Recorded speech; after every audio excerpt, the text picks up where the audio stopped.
Okay. Are we ready? We are ready. Well, it looks like we're starting. Comedy of horror. Wow, welcome. Let's give him a hand, everybody.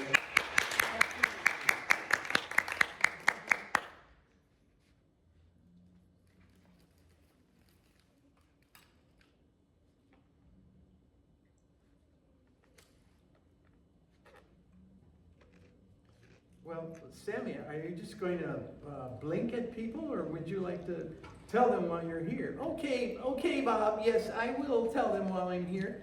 I am going to introduce this human being over here, and I'm a puppet, so he's a human being, and I'm very dependent on him. So, Bob, what is this story you're going to tell? What's the name of it? It's called A Comedy of Horror. Wow, that's a great title. Okay, I think if you put me back in my box for a couple minutes, I will let you tell your story, and then I might very well come back at the end of the story. Okay, thank you, Sammy. I'll put you in your box again.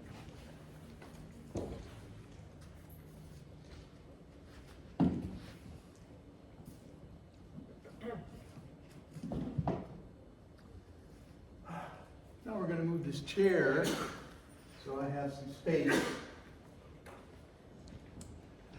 Okay, A Comedy of Horror. Well, this story begins with a knock on the front door of the home of the Andersons. And there's the knock. Wow! And their home is at the top of the hill. So the Andersons come to the front door, open it, and look down, and they see a child dressed as Casper the Ghost. And Casper speaks. Knock, knock. Oh, so they understand it's a joke. So they respond with, who's there? Philip. Philip who? Fill up my bag with sweet treats, or else I will trick you. Well, that's pretty convincing, but they think it's only a joke, so no big deal. And they explain, however, to Casper that they're out of candy. And he should come back next year, maybe earlier in the evening, at an early hour. And so Casper responds to this in an unusual way. He says, oh, well, that's too bad. Now we shall see. And as he said that, there was a violent coloration on the outside edges of his eyes, and his mouth went straight across, tight-lipped, and there was a slight frown. So, the Andersons, by the way, their names are Jack and Jill, so they love little jokes and little fairy tales. So they went along with the joke at first, but now they're changing the energy. So they bid goodbye to Casper, and they turn around, enter their home, and they close the door, turn off the porch lights, and start to go up their stairs. As they're about halfway up their stairs,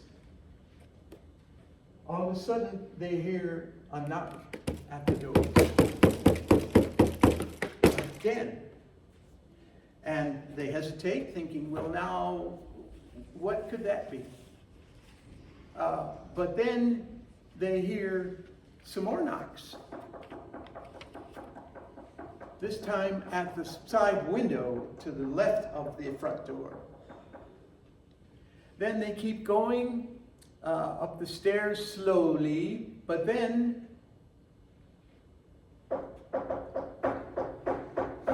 there's more knocking, and this time it's at the side of the house. And then there's knocking on the back door. And then finally, there's knocking at the upstairs. And then what happens is, all the knocking is happening simultaneously in all the doors and the windows of the house. So they are frozen in space. They look at each other with open eyes and open mouth. And then Jack zips down the stairs and goes to the front door. He opens the door and looks out, and he sees nothing. But then he gets the urge to kind of raise his chin, and he looks a little higher, and up above, he sees Casper Child upside down, suspended in space, and laughing vigorously.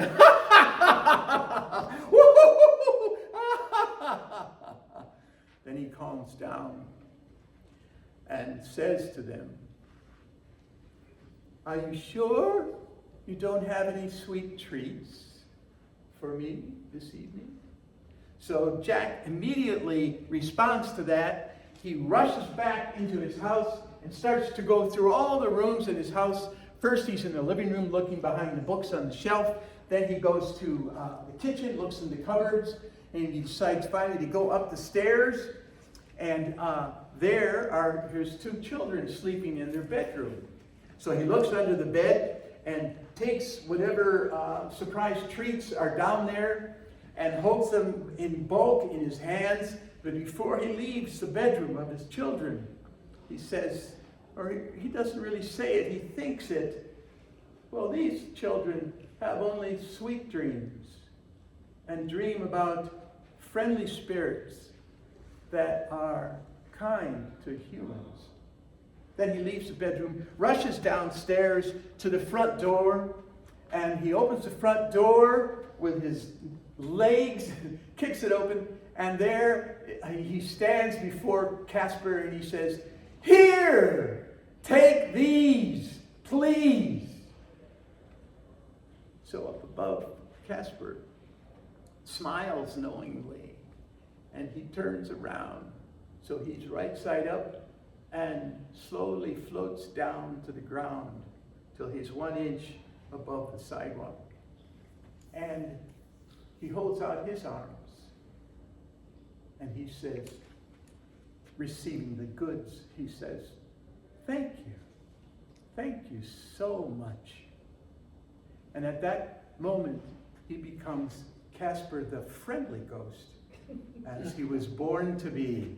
So he turns around with all these goodies and glides through the sidewalk, passing out treats and sweet this and that to all the children. And there's glee and laughter and happiness everywhere for quite a while. And then in the front door, there are the Andersons standing there with their arms over each other's shoulders. And they're just really pleased with what has transpired here. So they think this has been the most unique and humbling Halloween we have ever experienced. And we have realized that there is one very important lesson here we will take away. It's one word. That word is generosity. Now, as they come to that realization, on the other side of the space, there are the children, along with Casper Child, looking at them, and they're cheering them, cheering the Andersons, Jack and Jill, and they're also applauding for them.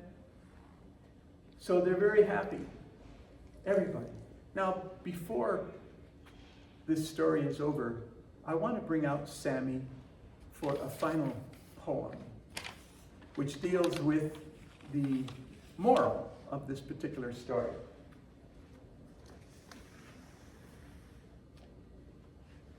Come on, Sammy. It's time to shine again.